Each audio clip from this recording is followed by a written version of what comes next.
is something strange about reaching an age where you have more years behind you than ahead. It is not fear, it is clarity, the kind I wish I could have borrowed for just 1 week at 35. My name is Harold Greer. I am 73 years old, and what I am about to tell you took me 52 years to learn. 52 years of working and building and loving imperfectly and losing things I thought I could never lose, before I finally understood something that had been available to me the entire time. I grew up in a small town in eastern Ohio. My father worked at a steel mill.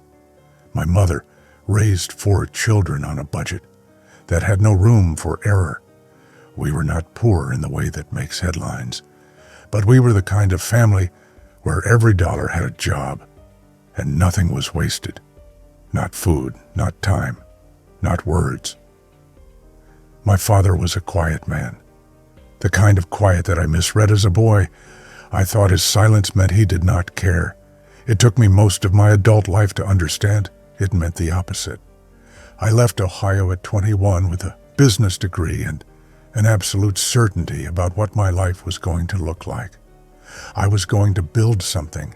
I was going to make enough money that the word worry would lose its grip on me the way it had gripped my parents for as long as I could remember. I had a plan, and I had the particular confidence of a young man who has not yet failed at anything serious, which is to say I had no idea what was actually coming. The first decade went more or less the way I had drawn it. I got a job at an accounting firm in Columbus, got promoted, got a better apartment, married a woman named Patricia when I was 26, a nurse I met at a dinner party I almost did not attend because I had a report due on Monday. We talked for so long that night that the dinner got cold and the host had to come find us. We got married 2 years later in her parents' backyard, and it was the best day of my life, and also the day I understood least about what I was actually agreeing to. I became a partner at the firm at 34. I remember the handshake, the phone call to Patricia, the 2 days of deep satisfaction that followed, and then that feeling faded, the way those feelings always fade, and I was already looking at the next thing. That is the part nobody warns you about when it comes to ambition. It does not quiet down when you succeed. It recalibrates. The target moves, and while you are watching the target move, time is passing in a way that does not feel like it is passing because you are so focused on what is ahead that you are not looking at what is beside you. My children grew up mostly in my peripheral vision. I was in the house but rarely in the room, present in body, somewhere else in the ways that count. I attended the things I was supposed to attend. I told them I was proud of them. I provided everything a father is supposed to provide. But there is a difference between providing and being present. And for most of my children's childhoods, I gave them the first thing while withholding, without fully realizing it, the second. My father died when I was 41. A heart attack on a Tuesday morning in March. No warning, no time for the conversations I had been quietly postponing for years. I drove back to Ohio and sat in my mother's kitchen, and I felt something I did not have the vocabulary for yet. It was not only grief, it was recognition, a sudden, terrible clarity about the story I had been telling myself, which was that there would be time later, that when things slowed down I would be more present, more available, more alive to the people I loved. My father was 68 years old. Things had not slowed down. There had not been time. I wish I could tell you that losing him changed me immediately and completely. It did not. I softened for a season. I took the family on a vacation I had been postponing for 2 years. I left my work phone in the hotel room more often than usual. But old patterns are old for a reason. They have roots, and within a year, I had slid back into the operating mode that had defined my 30s, with the addition of a low, quiet dread underneath everything that I managed by working harder. Patricia sat across from me one evening when the kids were both out, and she said, without accusation, without drama, just with a kind of patient honesty that I could not deflect, that she felt like she had been married to the idea of me for years, the version of me that was always just about to show up. And she was wondering when that version was actually going to arrive. I did not get defensive. Something about the plainness of it made defense impossible. I just sat there and let it be true.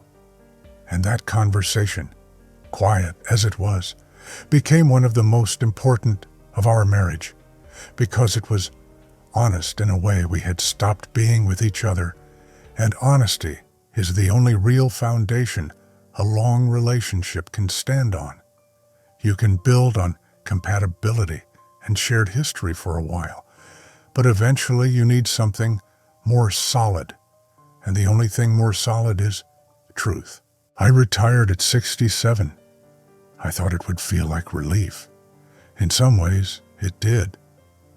But mostly it felt like standing in a room where all the furniture had been removed, and the room was larger than I had realized, and I did not know what to do with all that space. I had built my identity so completely around what I did that when the doing stopped, I was left with a question I had no ready answer to. Who was I without it?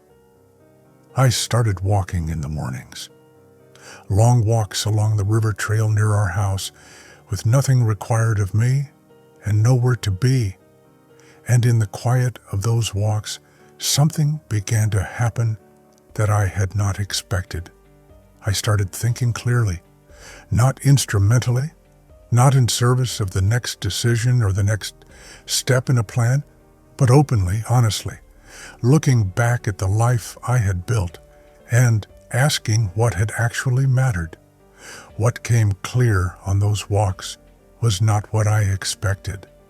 I had assumed the great lesson of a life examined would be something grand, some insight about success or happiness or purpose.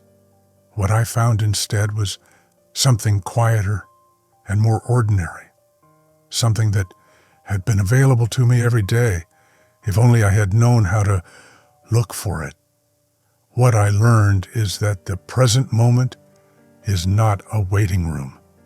I know how that sounds. I know it sounds like something printed on a coffee mug, but I am not talking about a slogan. I'm talking about something I understood in my bones, only after spending decades treating the present as a place I was passing through, on my way to somewhere better. My 20s were preparation for my 30s. My 30s were construction toward my 40s, and underneath all of that forward motion was an assumption I never examined, which was that the real life, the full and satisfying and meaningful life, was somewhere just ahead, that when I reached the next level, I would finally be able to rest inside it, to feel it, to be present in it. It never worked that way.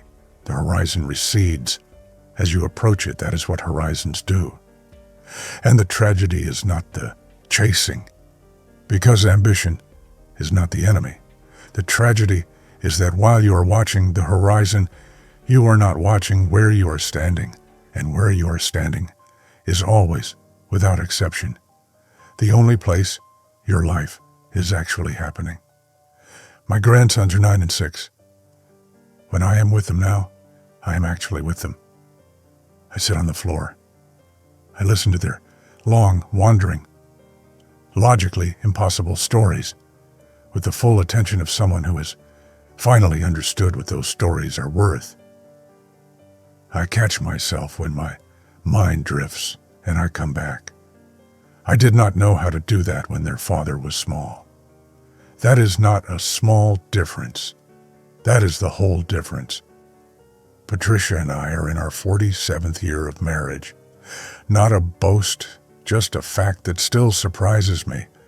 47 years is long enough to have been through things that would have ended a lesser commitment, long enough to have hurt each other in ways neither of us meant, long enough to have been strangers and found our way back. She is the best decision I ever made. And I mean that not as a romantic thing, but as a true thing.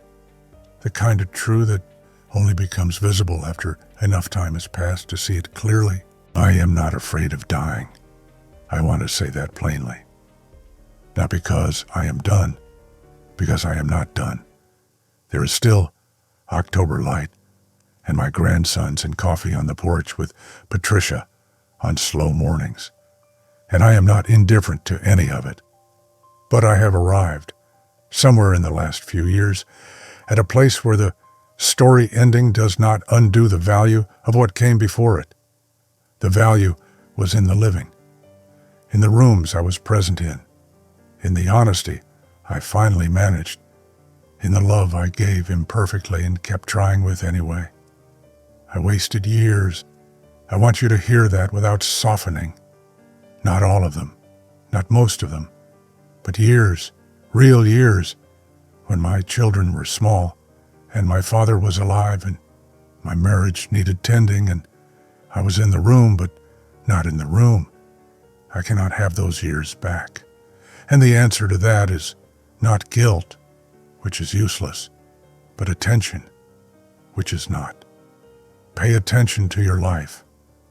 Not when you get there, not after the next push or the next phase, but now, in the unfinished and imperfect and ordinary middle of the life you're actually living.